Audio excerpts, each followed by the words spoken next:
Now, in this context, writing in the middle part of the 20th century, Rand surveys the formal education system of the United States right at that time, and she's not very impressed. She has harsh things to say about two broad approaches to education that are dueling, so to speak, in contemporary education at that time.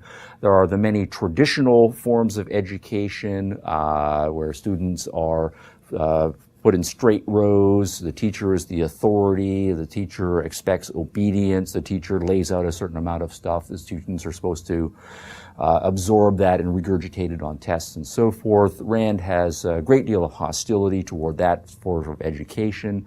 It's largely dehumanizing. It doesn't treat the students right as individuals, right, with their own interests, their own pace of learning, and it's not self-directed. And of course, it instills a kind of political authoritarianism in the social structure of the classroom. So that is inappropriate. At the same time, she is critical of broadly progressive, right, forms of education at the time. Many of those de-emphasize cognitive training of students and instead emphasize socializing, putting students in groups, emphasizing conformity, getting along with the group, compromise, right, and so forth. The idea that there aren't really necessarily right answers, instead that we should proceed on the notion of group consensus and so forth. Kind of a strong, radicalized version of pragmatism that had a great deal of currency in the middle part of the 20th century.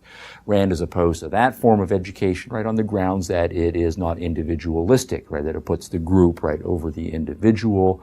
It tends to de-emphasize the notion of truth and objectivity in the favor rather of a kind of social subjectivity, whereas for Rand, objectivity and the respect for facts being facts has to be fundamental rather to any healthy form of education. Quote, "The Academia Jet Set Coalition is attempting to tame the American character by the deliberate breeding of helplessness and resignation in those incubators of lethargy known as progressive schools, which are dedicated to the task of crippling a child's mind by arresting his cognitive development.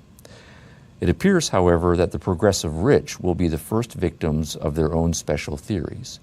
It is the children of the well-to-do who emerge from expensive nursery schools and colleges as hippies and destroy the remnants of their paralyzed brains by means of drugs." Unquote.